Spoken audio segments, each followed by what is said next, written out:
지난 이야기, 부르봉의 실각 이후 프랑스는 또다시 권력 공백 상태에 빠진다. 대중은 루이 15세의 진정을 원했으나 그는 이제 겨우 16살에 불과했다. 이에 그의 스승이자 추기경인 플레리가 실권을 잡게 된다. 플레리는 극단적 보수주의자로서 국가를 안정적으로 통치하는 데 힘쓴다. 그 과정에서 걸림돌이 될 만한 것들을 원천 배제했다. 이는 왕비 마리 레슈신스카에게 크나큰 악재로 작용하고 만다. 플레리는 그녀를 국가에 하등 도움이 안 되는 인간으로 상정했다. 그래서 그녀가 최대한 국정에 관여하지 못하도록 막았다. 애 낳는 기계로 취급하고 얼른 죽기를 바랐으며 계획대로 되지 않자 루이가 불륜을 저지르도록 유도했다. 이것이 화근이 될 줄은 꿈에도 모르고 실제로 그는 개인의 영달보다 국가에 헌신적인 인물이었다. 그러나 그의 이 선택으로 인해 루이의 내면에서 무언가 꿈틀거리기 시작했고 그건 자신의 명성뿐 아니라 프랑스의 절대 왕정을 망가뜨리는 기기가 되고 만다.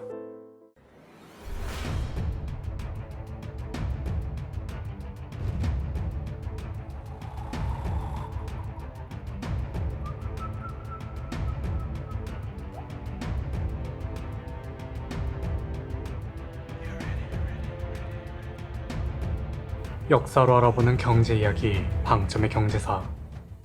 루이 15세는 마이넬 가문의 자매들과 고루고루 만났습니다. 특히 막내에게 푹 빠졌죠. 그는 폴린에게 그랬듯 마리안네의 마음을 얻기 위해 부단히 노력했는데요. 이 모습을 조롱하는 시의 내용이 남아있습니다. 한 명은 거의 잊혀졌고 다른 한 명은 거의 먼지가 되었다. 셋째는 여전히 남아있고 넷째는 기다리고 있다. 마지막 자리를 차지하기 위해 한 가족 전체를 선택하는 것은 신성하지 않은 것인가? 아니면 한결같은 것인가? 마리안네는 언니들과 똑같은 전철을 밟지 않고자 조건에 내걸었죠. 저를 공식 정부로 인정해주세요. 동시에 공작 부인의 칭호를 요구했습니다. 이에 루이는 흔쾌히 수락했죠. 그렇게 첫째는 궁 밖으로 내쳐지고 그 자리를 막내가 꿰차게 되었어요. 1743년 공식 전부가 된 그녀는 원하는 대로 공작 부인으로 임명됩니다. 그리고 매년 언니가 받고 있던 하사금 8만 리브르도 그녀의 몫으로 배정되었죠. 마침내 마이네 자매들이 루이를 두고 펼친 쟁탈전은 막을 내려요. 하지만 끝은 또 다른 시작이라는 말이 있듯 곧 또 다른 위기가 찾아옵니다.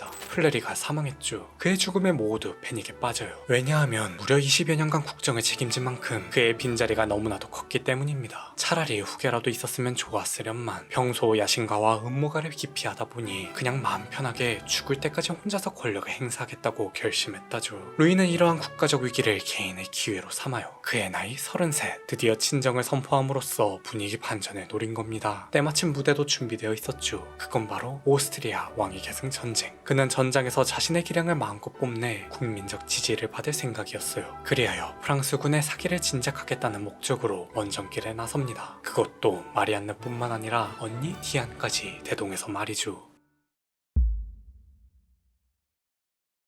여기서 잠깐 이번 전쟁에 대해 짧게 짚고 넘어갈게요. 오스트리아 왕위 계승 전쟁, 이름에서 알 수 있듯 여타 전쟁들과 마찬가지로 자기 계승권이 주요 쟁점이 된 전쟁이었습니다. 그리고 이 논란의 중심에는 그녀가 있었죠. 바로 마리아 테레지아. 그 이름도 유명한 루이 16세의 왕비 마리 앙뚜아네트의 어머니예요. 그녀는 날 때부터 금수저를 물고 태어났음에도 기구한 삶을 살았습니다. 오죽하면 스스로 역사 속에서 나보다 더 좋지 않는 상황에서 나라를 떠맡게 된 군주의 사례는 찾기 힘들 것이다. 하지만 나의 백성들은 내 마지막 아이들이 될 것이다. 라고 말할 정도였다죠. 물론 이건 딱히 그녀만의 문제는 아니었어요. 엄연히 따지자면 당시 합스부르크 가문의 망조가 들었을 뿐입니다. 1700년 스페인 국왕 카를로스 2세가 사망하면서 본가도 함께 멸문되었죠. 이를 이어받은 오스트리아의 사정도 별반 다르지 않았어요. 당시 신성로마 제국의 황제 레오폴드 1세에게는 2명의 아들이 있었습니다. 그러나 정작 아들들은 여태 손자나 제대로 보여주지 못하고 있었죠. 그는 가문의 앞날이 심히 걱정되었어요. 고로 1703년 두 아들의 동의하에 상호 상속 협정을 체결합니다. 협정의 내용은 대략 이런 것이었죠. 첫째, 장남 요제프는 오스트리아를, 차남 카를은 스페인에 계승한다. 단, 만약 둘 중 한쪽의 부계가 단절되면 남은 한쪽이 상대방의 왕위를 차지한다. 만약 양쪽의 부계 모두가 단절될 시에는 모계가 둘 다 계승하기로 한다. 모계의 경우 백중숫계에 따라 장남의 딸, 차남의 딸 순으로 서열이 정해진다.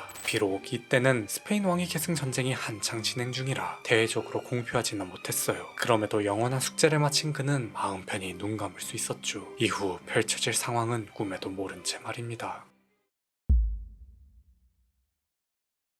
그의 사후 상황이 급변했죠. 1711년 그의 뒤를 이은 요제프가 그만 요절하고 말아요. 심지어 그는 후계조차 만들지 못하고 떠나버렸습니다. 카를이 미처 스페인을 차지하기도 전에 벌어진 사건이었죠. 결국 그는 스페인을 포기하고 오스트리아 왕위를 계승하게 돼요. 이때 카를은 무언가 크게 잘못되었음을 깨닫습니다. 일단 협정이 첫 단추부터 잘못 끼워졌죠. 차라리 형이 조금만 더 오래 살아주었더라면 그가 이 둘을 전부 차지할 수도 있었을 텐데, 정말 그랬다면 유럽의 역사가 다시 쓰여졌을 거예요. 아무튼 팔자에 없는 황제 노릇을 하게 되어 기뻤을 겁니다. 하지만 이것도 자칫하면 빼앗길 위기에 처했죠. 그도 후계가 없는 건 매한 가지였거든요. 이대로 그가 아들을 보지 못할 경우 그의 사후 왕위는 도로 조카들의 몫이 되었습니다. 다 잡은 물고기를 놓친 것도 서러운데 나 죽고 나면 내 자식들은 아무것도 얻지 못할 거라니 도저히 납득할 수 없었죠. 따라서 그는 아직 태어나지도 않은 아이들을 위해 결단을 내립니다. 그렇게 발표한 것이 바로 1713년 국사조칙이에요. 그는 기존의 협정에 한 가지 단서 조항을 덧붙였죠. 그건 모계가 물려받아야 할 경우 가문 수장의 후손을 최우선 승계권자로 인정한다는 내용이었습니다. 그리하여 성별과 상관없이 자신의 자녀에게 상속할 수 있는 길이 생겨나요. 즉, 그는 처음부터 가문 전체의 존속보다 직계비속, 제19 감싸기에만 전념한 거죠. 그러나 지금까지 게르만 국가에서는 원칙적으로 여성의 왕위 계승을 금하는 살리카법이 존재했습니다. 그래서 레오폴트도 합스부르크의 세습령지에 한해서 협정을 만든 거고요. 애초에 합스부르크는 이미 오래전부터 여성의 정치 참여를 인정해왔기에 그리 큰 논란이 되지 않았죠. 문제는 카를이 단서 조항을 넣음으로써 가문들 간 잡음을 낳았고, 이것이 결국 전쟁으로까지 비화되고 만 겁니다.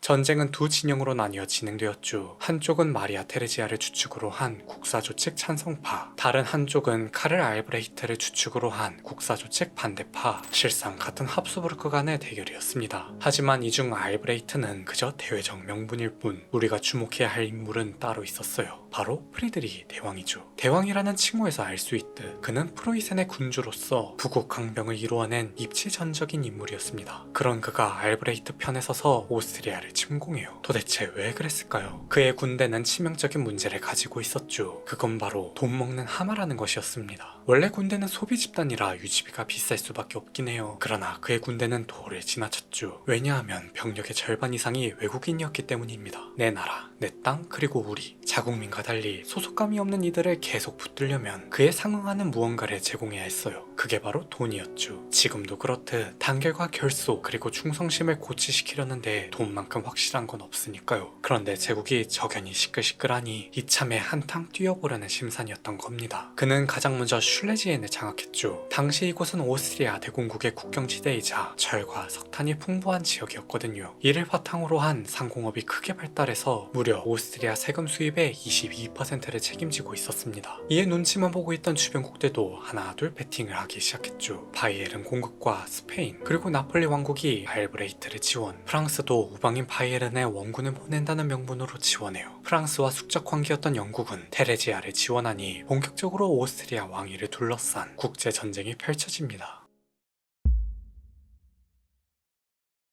이렇게 중요한 전쟁에 루이가 등장했죠. 그것도 여자들을 옆에 끼고서요. 그 모습을 본 병사들은 얼마나 어처구니 없었을까요? 국왕이 자신들과 동고동락하며 지내는 건 고사하고 하루 종일 여자 치마폭에 둘러싸여 지내는 꼴이라니. 도리어 없던 사기도 더 떨어질 지경이었습니다. 하지만 더 심각한 건 따로 있었죠. 온 지 얼마나 되었다고 갑자기 전쟁터에서 알아누우며 고열에 시달려 목숨까지 위험해지는 상황이 발생해요. 그 누구도 원인을 밝혀내지 못했습니다. 그러자 성직자들이 들고 나섰죠. 이게 다 하느님의 분노입니다. 국왕이 여태 방탕한 생활을 즐겨 신께서 벌을 내리신 거라고 주장한 거예요. 그러니 하루라도 빨리 정보들을 정리하라고 꼬드겼죠. 루이는 그토록 신실한 사람은 아니었습니다. 그럼에도 죽음은 두려워했어요. 결국 그는 살기 위해 마인의 자매들을 버리기로 결정했죠. 그 결과 루이는 건강을 되찾습니다. 이 소식은 삽시간에 프랑스 전역으로 퍼져나가요. 때문에 자매가 궁 밖으로 쫓겨날 무렵 사람들이 몰려와 이들이 탄 마차를 향해 돌을 던졌다죠. 그리하여 루이의 첫 번째 데뷔 무대는 실패 실패로 돌아갑니다. 전쟁은 어떻게 끝이 났을까요? 당연히 그를 따라 폭망했죠. 장장 8년간 이어진 전쟁에서 프랑스는 오히려 손해만 보고 말아요. 절대 왕정 아래 막강했던 병력은 많은 사상자를 낳았고, 게다가 생전 플레리가 겨우 흑자로 돌려놓은 프랑스 재정은 2024년 현재 가치로 약 16조 원의 적자를 떠안게 되었습니다. 이제 국민들의 원성은 루이를 향하게 되었죠. 자, 그렇다면 과연 그는 이를 어떻게 대처했을까요? 정부들도 전부 버린 마당에 드디어 정신 차리고 국정에 집중했을까요? 만약 그랬다면 그의 평가는 조금이라도 달라졌겠죠. 전혀 아니었습니다. 예상하셨다시피 그는 정확히 정반대로 선택해요. 은둔, 개벌은 남 못 준다고 기왕 빈자리가 생긴 김에 또다시 정부를 들였죠. 그리고 그 자리에는 이후 약 19년간 루이에게 엄청난 영향력을 행사하며 프랑스 왕정의 체제마저 뒤흔든 여성이 등장합니다.